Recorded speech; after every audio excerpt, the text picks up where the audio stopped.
What's up, everybody? It's your boy, Brooklyn Mclinn, and I'm back once again.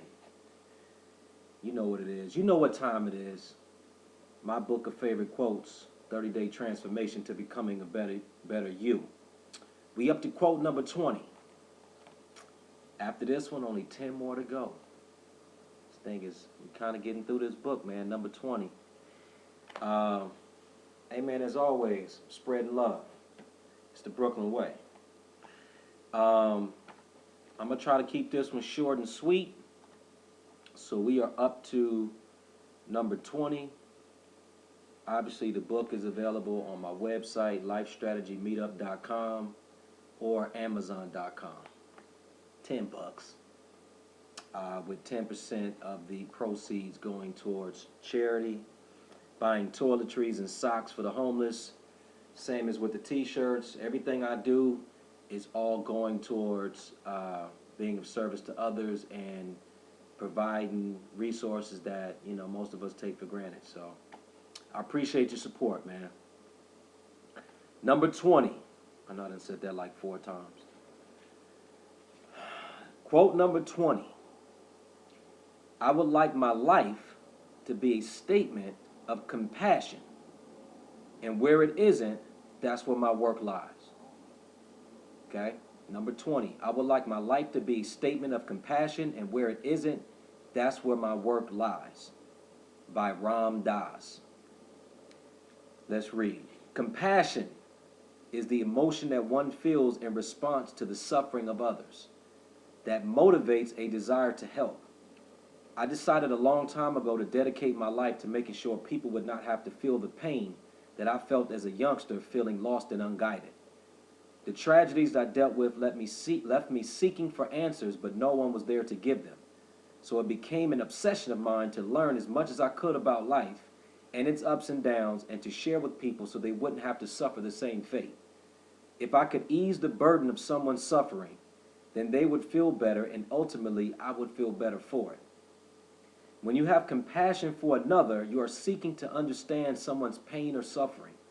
You are removing your judgment of why someone is in the situation and replacing it with the feeling of trying to connect to that person in hopes of alleviating that person's pain.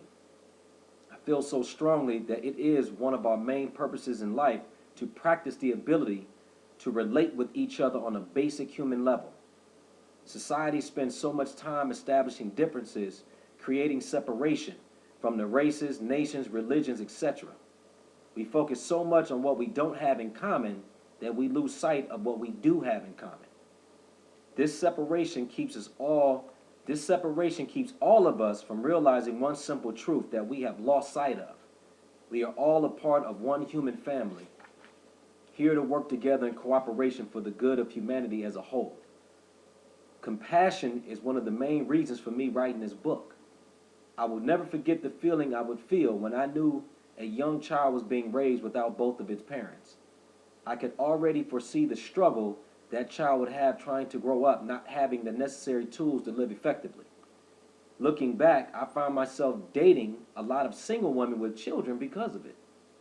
I was trying to fill a void with them, trying to replace what I knew that child would be lacking. What I learned later was that I was actually trying to fill a void in myself. I believed that if I could save that child from feeling as lost as I did growing up, then somewhere inside of me I would be made whole. I had good intentions, but with improper application. I found more effective ways of making myself whole so I could share what I knew without feeling the need to try to save every child on this earth. There are still times that I find myself in situations where my love and compassion for certain people and their behaviors run thin. I acknowledge and accept responsibility for it and don't beat myself up about it. It is just an indicator that I have some wrinkles to iron out. I love that I still do. I don't want to ever feel like there isn't room for improvement on my part, because when I come up short, I would want someone to show me love and compassion as well. If expressing compassion isn't something that comes easily, try putting it into practice more often. Now, what I don't want to confuse is accepting or tolerating behaviors against you as compassion.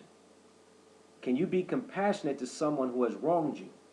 Of course, but it doesn't mean you have to allow them and their behavior in your life because of it. I believe one of the greatest obstacles in the world today is a lack of love for ourselves. This in turn doesn't allow for compassion to be birthed in you. Once we can learn to love ourselves, it would only be natural that you learn to love, understand, and have compassion for others. That's number 20. I would like my life to be a statement of compassion, and where it isn't, that's where my work lies. By Ram Dass. Let's reflect a little bit. Wow.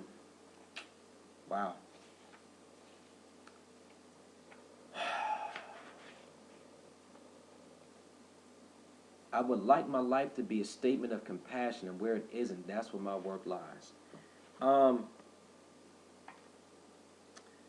Everybody has comfort zones, right? And where our comfort zone is, that's where everybody's in their safe space, like every smooth sailing in your comfort zone. Um, it was taught to me, and I accepted a long time ago, that outside of that comfort zone is where our true growth is, and our true growth lies. Um,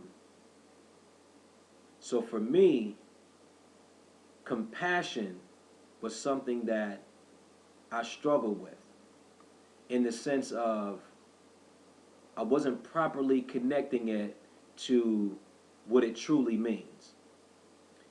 Compassion means that there's a willingness to suffer with another person, or have an understanding of that other person's suffering. So come means with, and passion means a willingness to suffer. So there's a willingness to suffer with someone and try to connect and relate to their pain. So I did that, in my late teens, young adult years, like I mentioned in the book, with children. Because once my father passed away, I felt, and it's not, I don't blame him. Like, I felt abandoned, um, hurt. My heart was broken. I felt lost, and no one could have prepared me for that. And so when I saw children, and they didn't have a father there to, and not to say that all mothers are there for the kids. I'm speaking from my experience. My experience was I lost my dad. So when I saw children without fathers, it was like I was drawn to trying to alleviate that person's pain, or that child's pain, and making it okay, and trying to give them something.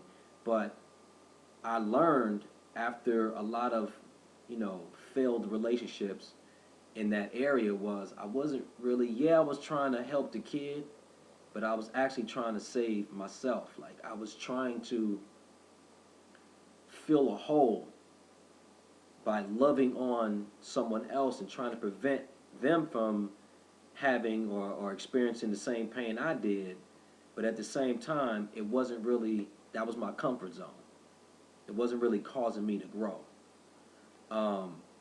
So I had to learn that I needed to fill my own void first.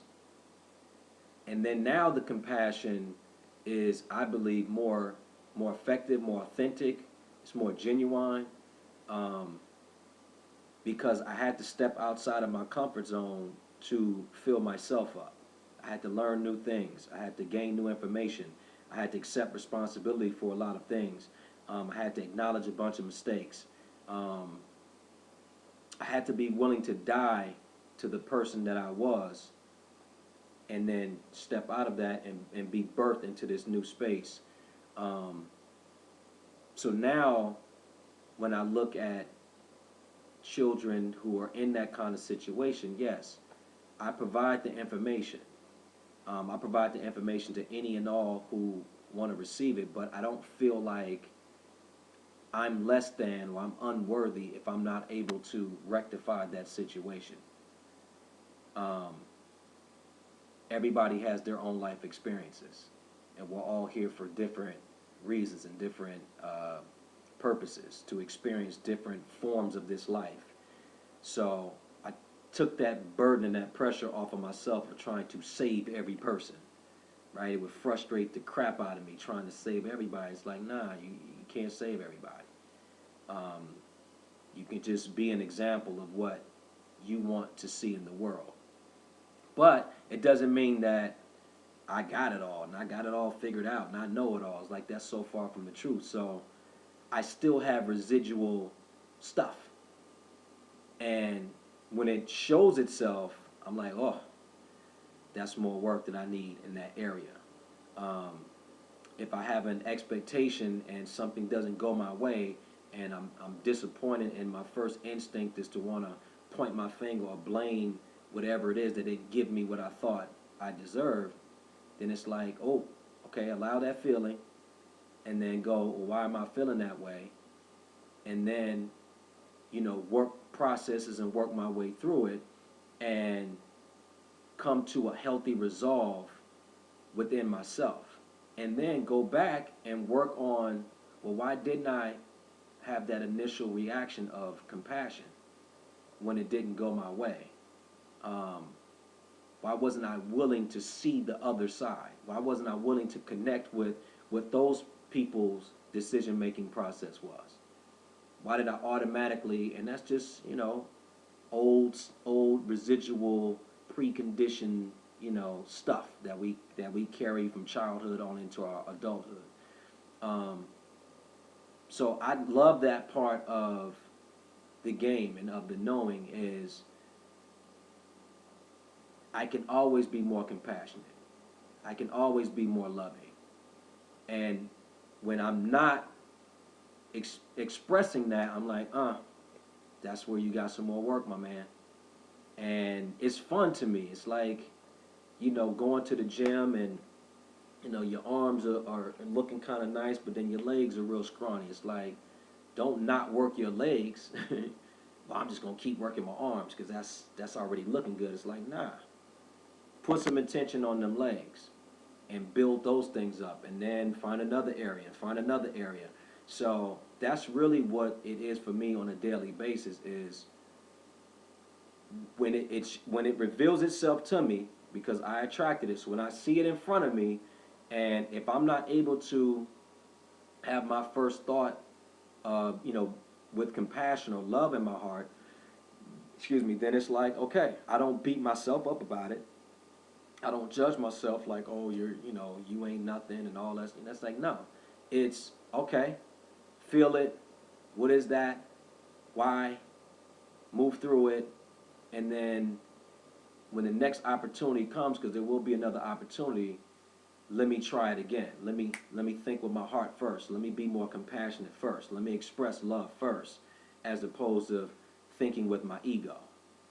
And scientifically, they talk about the difference between conscious and subconscious thinking, and how we only think consciously 5% of the time, and 95% of our thinking is subconscious, is on autopilot, auto programming from when we were children.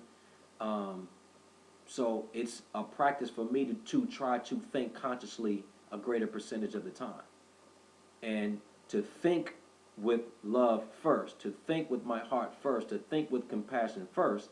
That's a conscious thought. That's not a default mechanism yet. So I have to keep doing it over and over and over and over until it becomes hardwired into my subconscious to now I'm thinking that way automatically. So right now it's still a conscious choice. Think here, man. Think from here, man. Think from here first. And when I don't, it's some old subconscious program, and I go, okay, I thought I dealt with that. Let me pull those weeds out. And also just understanding that, two people can see the same scenario and have two different experiences. So when you're meeting somebody, you have your lens that you're looking through, they have their lens that they're looking through. And it's not really seeing with our eyes.